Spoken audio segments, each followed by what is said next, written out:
What was a fact that you regret knowing? Most people who jump off the Golden Gate Bridge don't die on impact. They have broken limbs and usually drown. Yes, but they are also often unconscious. But just the thought of drowning is pretty ducking horrid, I must say. Maybe it's well known, but the song I Don't Like Mondays is based on a horrific story. A teenage girl named Brenda Spencer lived across the street from an elementary school. One day there were a bunch of kids outside the gate waiting to be let in, and she just started shooting at them. None of the kids were killed, but 2 school employees were, the principal and a janitor, I believe. But I don't remember for sure. Afterwards she went back home to wait for the police, and she called up a radio station to tell them what she did. When they asked her why, her answer was, "I just don't like Mondays." The Garfield killer. My dad and I both took DNA tests for fun, and I found out we aren't related. 0% match. Life hacks for when you don't want to tell your child directly they are adopted. From personal experience, just how fast pigs process a corpse. Had an old goat die in the barn and didn't find her for a couple hours. At the time we had 2 pigs that were a few months old. Didn't realize just how much we had ducked up by letting them be in with the goats that day. Come evening, we go to close up and do the evening chores and find half of a goat spilled all over the floor with our pigs rooting around the guts. And that's the story of how 15-year-old me learned to respect pigs. The existence of dust mites. I have long since accepted that I'm an ecosystem. That my real mum is my sister. I'm adopted. More people jumped from the burning World Trade Center on 9/11 than you think.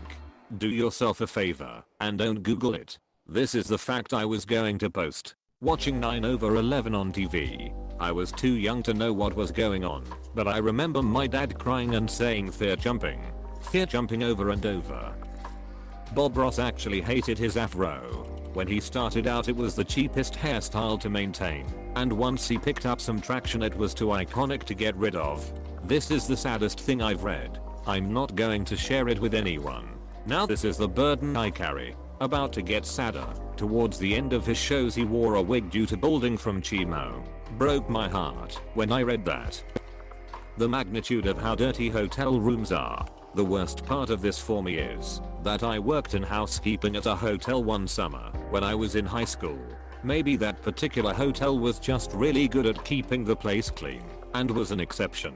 But I do have to wonder how much crap I just never noticed because I was a dumb teenager.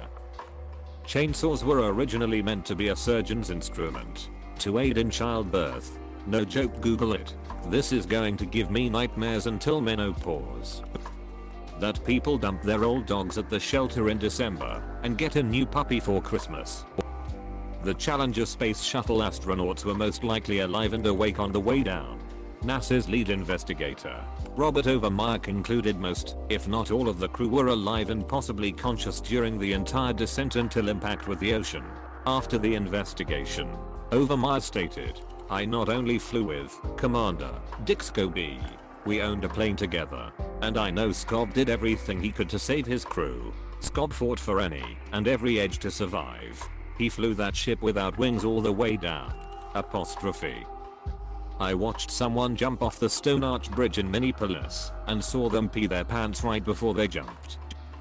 There was an experiment once where, every hour, a rat had to choose between getting fed or having the pleasure nerve of its brain stimulated, and the rat being tested starved every time. It's pretty interesting, but also kind of sad. Thanks. Freeman's mind. Yes, but for those experiments, they keep the rats isolated in cages with nothing else to do. So of course they choose that option all the time. This is the important part that often goes ignored. Rats are extremely social and only fall to addiction when in social isolation. When they are in a group, they will happily choose food. Says something about the circumstances of drug use in social mammals. My parents are swingers, and now well into their 70s. So you know that old folks homes have the highest percentage of STDs, as they won't have to worry about getting pregnant. My great aunt started going senile and was put in a nursing home for the last few years of her life. My family kept getting calls from the management complaining she was visiting all the other residents. and didn't like us saying good on her. Apostrophe.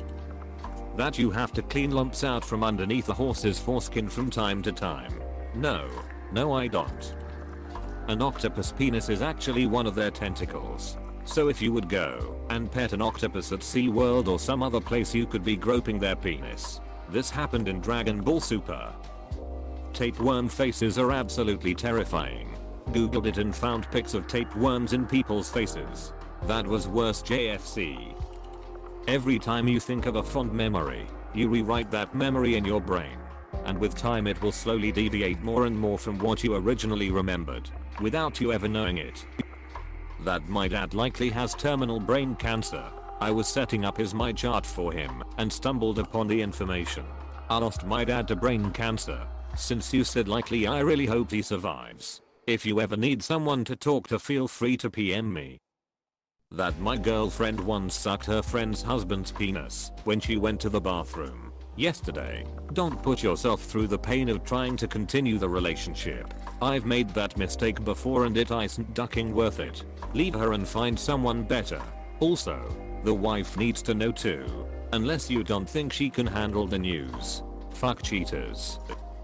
Because your body uses vitamin C to make collagen, which holds your skin together and makes scar tissue. When you get scurvy, your old wounds reopen.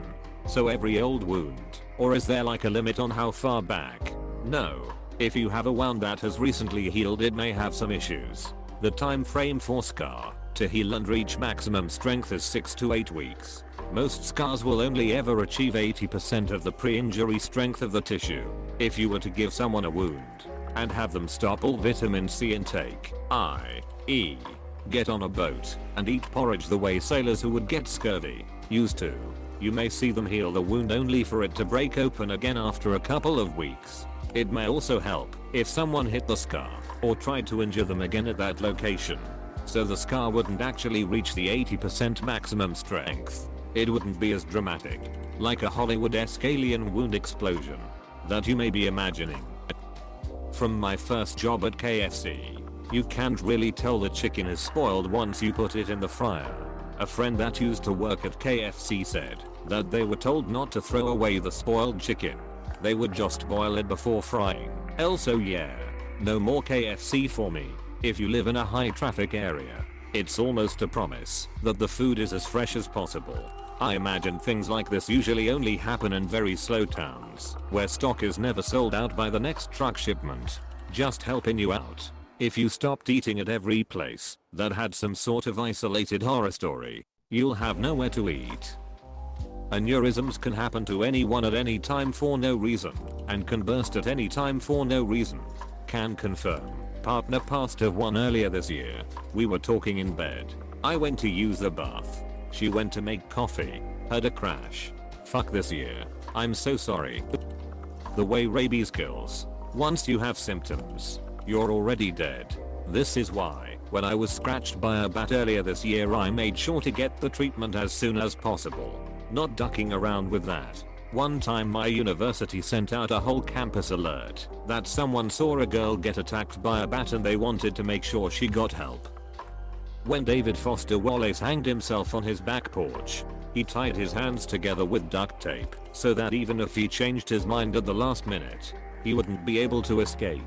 He had been struggling with severe mental health issues for more than a decade, so it was sad, but not surprising, when he finally succeeded in committing suicide. I just wish I didn't know that detail about the duct tape. That's not the first I heard of a suicide like this. Growing up, we heard of a teenager who stuffed cotton balls up his nose, crammed Kleenex in his mouth, and then tied a plastic bag around his head and handcuffed his hands behind his back so there would be no escape. A man named Richard Sumner decided to commit suicide by handcuffing himself to a tree. When his body was found, it was obvious he regretted this decision. Unfortunately, he threw the key just out of reach. It's harder to recognize suicidal people than you'd think. I don't really regret knowing this, but it's a depressing fact nonetheless. Depressed people in general, typically, are nicer to other people, because they don't want to cause others the same pain they feel themselves. There are regulations on how much ground up cockroach may be in coffee, not if. How much? Same goes for a ton of things. flour, rice, etc. Acceptable amounts. It's legit unavoidable. Please don't forget to like and subscribe. If you enjoyed watching this video, leave your thoughts in the comments below.